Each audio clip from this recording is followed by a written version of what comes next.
I found this wooden cigar box at an estate sale in Connecticut. It's stamped Artel Deluxe, made by Art Waegemans in Bridgeport. Right away, you notice the decorative framing around the brand name. On the front, it proudly says, "The cigars in this box are 100% Connecticut made." That was a big selling point because Connecticut shade-grown tobacco is world famous for cigar wrappers. The construction tells you a lot too. It's machine-made cedar with thin slats and dovetail joints at the corners. This style is very typical of commercial cigar boxes from the early to mid-20th century. They were sturdy enough to ship cigars safely, but technically disposable, so survivors like this are a neat piece of ephemera. On the bottom, you'll see Factory Number 14, District of Connecticut. That was a legal requirement. Every cigar manufacturer had to identify their factory and district for federal tax purposes. There's also a printed notice that reads, "The manufacturer of the cigars herein contained has complied with all requirements of law.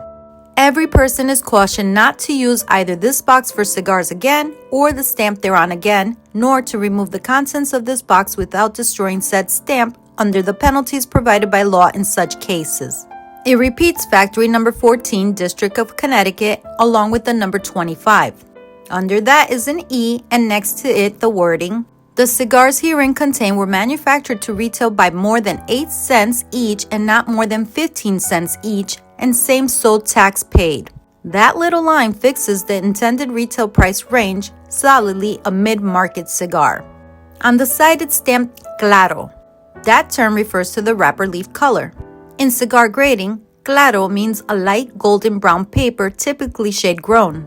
Connecticut was famous for producing exactly that type of wrapper tobacco, smooth, elastic, and mild, so stamping Claro was both a description and a selling point. And here's something even more interesting.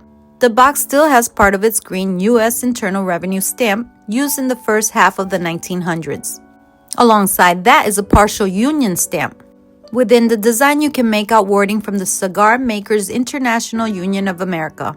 Their labels guaranteed that the cigars were rolled by skilled union labor, a first-class workman, as the label says, while also promoting the union's mission to improve members' conditions.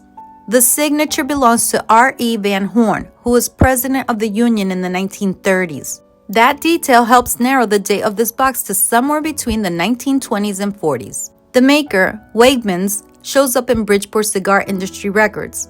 Bridgeport was a cigar-making hub back then, with dozens of small family operations like this one, all competing with national brands.